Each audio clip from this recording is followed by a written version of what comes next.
নমস্কার, চলছে চলবে রণজিতে আপনাদের সবাইকে স্বাগত। আশা করি সবাই ভালো আছেন। চমকে যাবেন, স্তম্ভিত হবেন এই যে প্রতিবেদনটি আপনাদের সামনে উপস্থাপন করব। দেখুন, আপনি কাদের সাথে বসবাস করছেন জানেন? পাক নাগরিক, তারা আপনার সহনাগরিক। আপনার স্থানীয় এলাকার বাসিন্দা তারা, বা উত্তরপ্রদেশ, বিহার, গুজরাট থেকে এসে আপনার পাশে বসবাস করছে, তারা শুধু বসবাস করছে না, ভয়টা সেখানেই। তারা ডোমিসাইল সার্টিফিকেট বের করে এখানে কোন কোন বিভাগে তারা চাকরি নিচ্ছে জানেন? কেন্দ্রীয় সরকারের অধীনে সিআইএসএফ, সিআরপিএফ, অসম রাইফেলস, এই সমস্ত বিভাগে তারা চাকরি নিচ্ছে। ভাবতে পারেন? আমরা শুনেছি যে পশ্চিমবঙ্গের এই কলকাতা একটা স্পেশাল করিডর হিসাবে ব্যবহৃত হয় দুষ্কৃতীদের কাছ থেকে।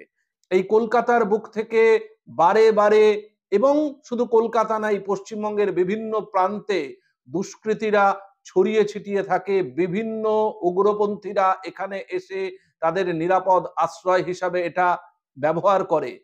এখানে যেহেতু নজরদারি নাকি খুব কম, কোথায় ছিল সেই গোয়েন্দা বিভাগ?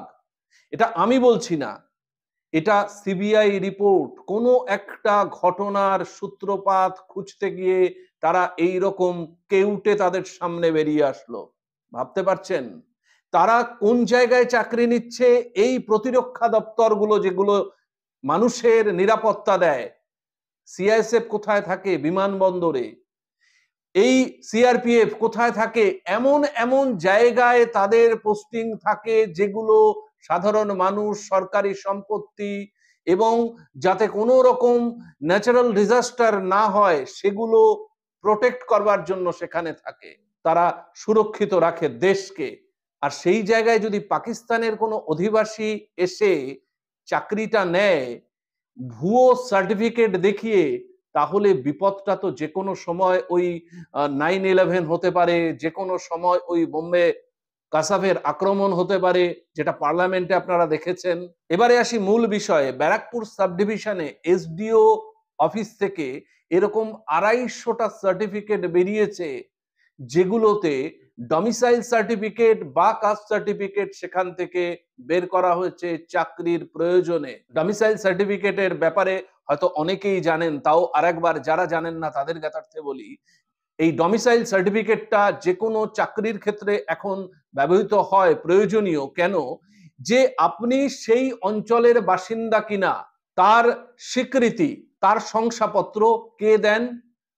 হয় এসডিও, ভিডিও, বা জনপ্রতিনিধি, কোনো এমএলএ, এমপি, কাউন্সিলর, যেখানে যেটা গৃহীত হয়, তো তারা দিচ্ছে। এবং কাস্ট সার্টিফিকেট, আপনারা জানেন যে কাস্ট সার্টিফিকেট কখন লাগে? যখন সংরক্ষণ থাকে, সংরক্ষণের সুবিধা নিতে হয় ওবিসি, না হলে শিডিউল কাস্ট, শিডিউল ট্রাইব, এই সার্টিফিকেট গুলোর প্রয়োজন হয়। তো এখানেও একেবারে ভুয়ো কাস্ট সার্টিফিকেট, ডোমিসাইল সার্টিফিকেট, এক একটা সার্টিফিকেটের মূল্য 4 থেকে 6 লক্ষ। শুধু এই ব্যারাকপুর সাব ডিভিশনে 250-র মতো খোঁজ পাওয়া গেছে। এইরকম সাব ডিভিশন প্রত্যেকটা জেলায় অনেক রয়েছে।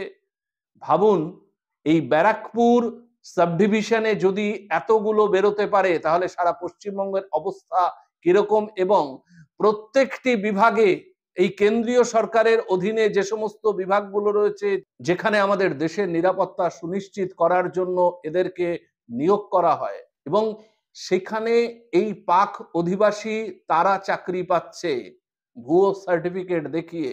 মিডলম্যান হিসাবে একজনের নাম ইতিমধ্যেই সামনে এসেছে এবং তাকে গ্রেপ্তার পর্যন্ত করেছে সিবিআই। তার নাম হচ্ছে মহেশ চৌধুরী। অসামরিক বিভাগে চাকরি করতেন, ইঞ্জিনিয়ারিং একটা কোনো বিভাগে। তিনি এই মিডলম্যানের কাজ করেছেন। এইরকম মহেশ চৌধুরী পশ্চিমবাংলার তাহলে আনাচে কানাচে, অলিতে গলিতে আরো অনেক আছে, যারা আপনার আমার জীবনটাকে অসুরক্ষিত রেখেছে। যে কোনো সময় যে কোনো কিছু হয়ে যেতে পারে। এই কলকাতার বুকে আপনারা বারে বারে দেখেছেন বিভিন্ন অস্ত্র কারখানার হদিশ, অস্ত্রের রমরমা, এবং পশ্চিমবাংলার বিভিন্ন প্রান্তে অস্ত্র নির্মাণের কারখানা, বোমা বারুদ আমাদের পশ্চিমবাংলায় ভোটের কাজে ব্যবহৃত হয়। সেই সমস্ত এতটা অনিশ্চয়তার মধ্যে আমি আপনি বসবাস করছি, ভাবতে পারেন? সরকার, প্রশাসন, গোয়েন্দা বিভাগ কোথায়? সাধারণ মানুষের জীবনকে সুরক্ষিত রাখবার জন্য তাদের ভূমিকা কি আমরা দেখতে পাবো? সক্রিয় ভূমিকা, যেখানে এই রকম অনিশ্চয়তার মধ্যে আমাদের জীবন, আমাদের প্রত্যেকটা দিন, প্রতিটা মুহূর্ত কাটবে না? ভাবতে পারেন কোন কোন বিভাগে এরা এসে বসে রয়েছে? না জানি কবে আবার সেই 9/11 নেমে আসবে, কবে আবার সেই পুলওয়ামা অ্যাটাক হবে, সেই অপেক্ষায় আমরা থাকবো, তারপরে নড়ে চড়ে বসবো। এইভাবে চলছে। সুতরাং কেন্দ্র, রাজ্য দুজনকেই ভীষণভাবে সজাগ হওয়ার প্রয়োজন আছে।